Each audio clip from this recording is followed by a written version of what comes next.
오늘을 살아가는 묵상 시간입니다. 오늘 본문 말씀 에스겔서 22장 13절과 14절입니다.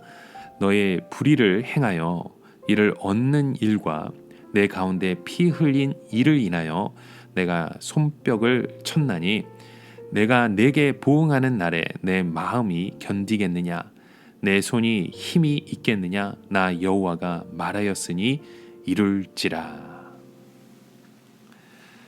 여러분, 하나님께서 이스라엘 백성들이 이 세상에서 돈을 많이 벌고 잘 살아서 죄를 지었다고 말씀하시는 것이 아닙니다. 중요한 것은 그들의 욕심이었음을 우리가 보게 되죠. 그들은 하나님이 주시는 것으로 만족할 수 없었습니다. 그래서 세상의 길을 따라서 성공하고 출세하고 복을 많이 받으려고 한 것입니다.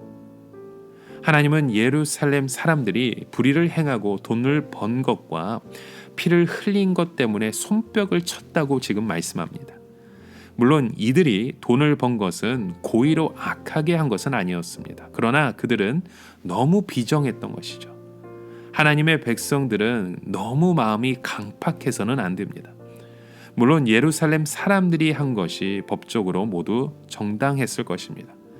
빚을 갚지 못한 사람은 노예로 팔리는 것이 당연한 것입니다. 그러나 하나님의 백성들은 인정이 있고 사랑이 있는 사람들입니다.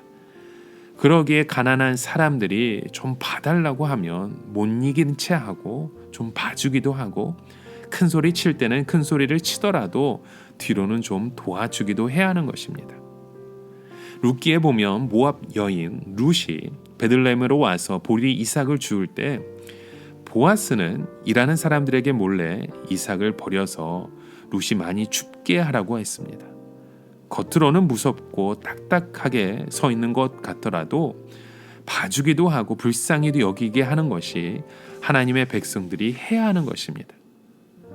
우리 믿는 사람들도 세상적인 방법으로 얼마든지 돈을 벌 수 있지만 하나님을 놓치지 않기 위하여 돈 버는 것을 포기하고 신앙을 지킬 때 이것이 진정 아름다운 것입니다. 지금 굶고 있는 사람들을 그냥 보내면 틀림없이 굶어 죽거나 아니면 도둑질할 것이 분명하면 모르는 채 할 수 없는 것입니다.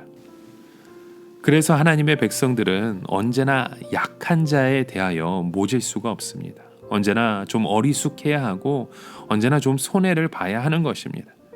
그런데 예루살렘 사람들은 너무나도 비인간적이었고 너무나도 칼을 갈았습니다. 모든 것을 법적으로 다 재판해버리고 인정도 사정도 없었죠. 그러니까 드디어 하나님께서 칼을 뽑고 나신 것입니다. 여기서 하나님께서 손뼉을 치셨다고 하는 것은 드디어 손을 걷고 나셨다는 뜻입니다. 재앙을 불러들여서 이스라엘 자손의 손을 보시겠다는 것이죠. 그런데 놀라운 것은 하나님이 손을 보실 때 그들의 마음이 감당하지 못하게 되는 것입니다. 손의 힘을 다 잃어버리게 된다는 것이죠. 그 이유가 무엇입니까? 이미 마음에 병들었고 손의 힘을 잃어버렸기 때문입니다.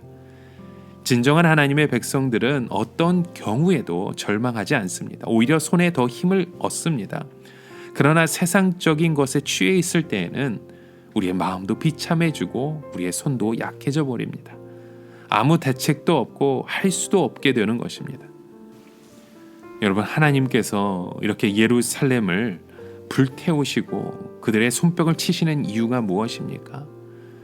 그들의 삶 가운데 불순물이 너무나도 많기 때문입니다. 만일 하나님이 보시기에 예루살렘에 거주하는 사람들이 순수한 금과 은이라면 전혀 그곳에 불을 붙일 이유가 없습니다. 결국 예루살렘은 스스로의 욕심이 불을 불러왔던 것입니다.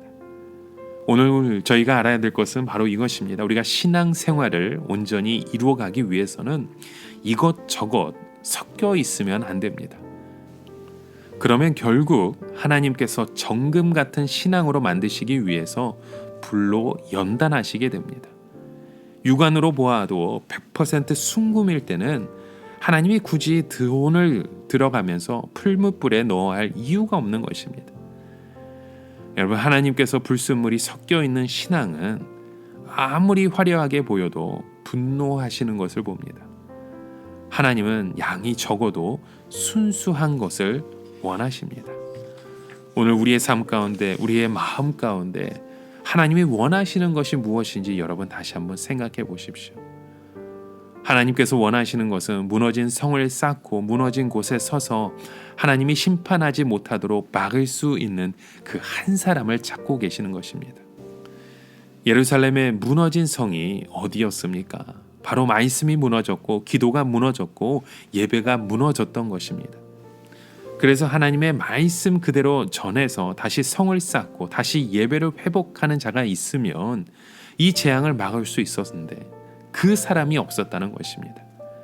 여러분, 오늘 우리 하나님께서 찾으시는 사람은 이 세상에 성공한 사람을 찾으시는 것이 아니라 바른 말씀을 붙들고 무너진 곳을 메울 수 있는 그 한 사람을 찾으시는 줄 믿습니다. 오늘 우리에게 주신 그 바른 말씀과 바른 그 기도의 고백, 바른 예배자의 모습이 우리의 그 재앙을 막을 것이며 다시금 이 땅에 하나님의 그 축복의 비를 내리게 하는 우리의 믿음의 통로로 사용받게 되는 줄 믿습니다. 오늘 살아가며 한 가지 묵상의 질문을 드립니다. 여러분, 오늘 우리의 가정과 우리의 공동체와 우리의 삶 가운데 무너지고 있는 곳은 무엇입니까? 이곳에서 하나님의 심판이 흘러가고 있다면 여러분, 우리에게 하나님의 손뼉이 치는 일들이 일어날 수밖에 없습니다. 오늘 우리의 삶 가운데 하나님의 그 손뼉이 일어나기 전에 우리의 삶을 다시금 회개하고 우리의 삶을 다시금 돌이키고 인도하시는 주님의 음성을 온전히 듣고 살아가시는 믿음의 하루 되시길 주님의 이름으로 간절히 축원합니다. 함께 기도합니다. 하나님 아버지, 주의 말씀이 우리의 삶을 다시금 일어 세우길 원합니다. 말씀이 무너졌던 곳에, 기도가 무너졌던 곳에, 우리의 삶이 무너졌던 곳에 하나님 예배자로 다시금 세워주시고 주의 이름으로 높이는 하나님의 귀한 자녀 되게 하여 주시옵소서.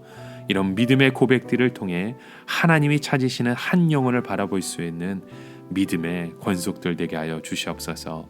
예수님의 이름으로 기도드립니다. 아멘.